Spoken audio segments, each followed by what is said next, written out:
Supreme court में जो वाज़ह remarks दिए गए, जिसने वाज़ह कर दिया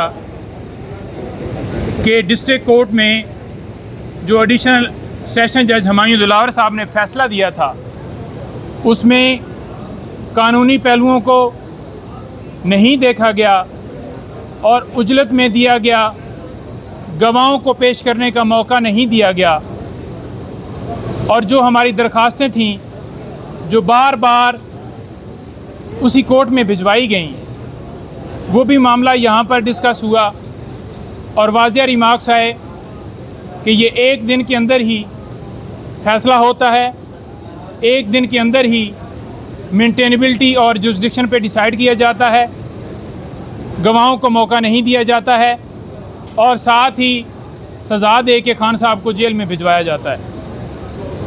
हम बारह इस्तदा ये कर रहे थे, आप लोगों की तवज्जो से हर रोज़ ये मैसेज भिजवाते थे मीडिया के ज़रिए कि खान साहब को इस केस के अंदर इंसाफ नहीं मिल रहा।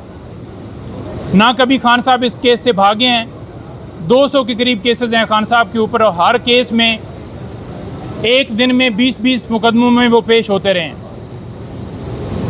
तो इस केस के अंदर जिस तरह से उजलत दिखाई गई, हाई कोर्ट के ऊपर भी हमने ये इतराज़ किया कि आपने बार बार मामला उसी कोर्ट को रिमांड किया है, उस कोर्ट से हमें इंसाफ की उम्मीद नहीं है। तीसरी दफ़ा उसी कोर्ट को भिजवाया गया और वहाँ पर हमें पूरा मौका नहीं दिया गया।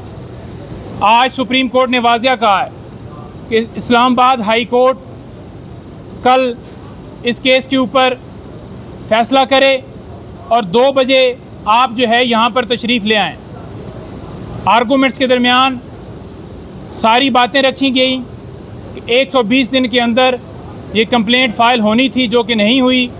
जुरिसडिक्शन का मामला उठाया गया कि ये एडिशनल सेशन जज साहब के पास डायरेक्टली नहीं फ़ाइल की जा सकती थी, ये इसका प्रोसेस था कि मजिस्ट्रेट के पास जाती। और साथ में ये भी बताया गया कि अनऑथराइज्ड पर्सन के ज़रिए ये फ़ाइल की गई है, सेक्रेटरी इख्तियार ही नहीं रखते। और उसके साथ साथ दीगर एतराज़ात भी यहाँ पर रखे गए। कोर्ट मुकम्मल तौर पर कन्विंस नज़र आई।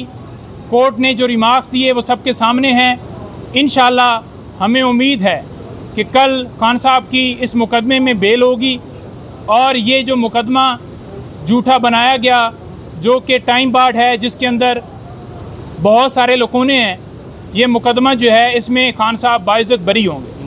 बहुत शुक्रिया। नईम साहब, ये बताइएगा, जिस तरह बाकी भी पीटीआई के वज़रा के साथ जो रवैया अपनाया गया, वो उनकी ज़मानत होती है, उनको दोबारा गिरफ़्तार किया जाता है। अगर खुदा न खास्ता कल खान साहब की ज़मानत हो जाती है तो या वो जेल से बाहर निकलते और उनको किसी और मुकदमे में दोबारा जेल में डाल दिया जाए, तो उसके हवाले से आप क्या कहें? देखें, गुज़ारिश ये है कि यहाँ पर हम यही इस्तदा कर रहे थे कि हमें इस्लामाबाद हाई कोर्ट से इंसाफ की उम्मीद नहीं है।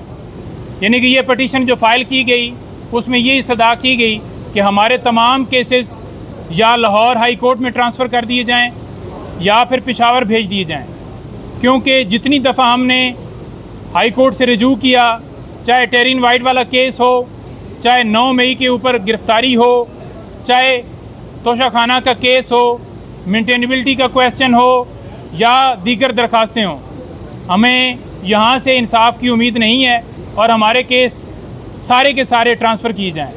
वो भी सुप्रीम कोर्ट में दायर हो गई है और इंशाअल्लाह हमें उम्मीद है कि उसके ऊपर भी जल्द फ़ैसला होगा। हम तो हमेशा ये कहते हैं कि हमारे साथ कानून आइन के मुताबिक खान साहब को उनके साथ कानून के मुताबिक ट्रीट किया जाए और उन्हें इंसाफ दिया जाए। इंशाअल्लाह इंसाफ होगा और ये जो लाकानूनियत है ये बिल्कुल किसी तरह से नाकबूल है और किसी तरह से इस तरह के फ़ैसले जो हैं उनको चैलेंज भी किया जाएगा और उसका सद्जवाब होगा इंशाअल्लाह।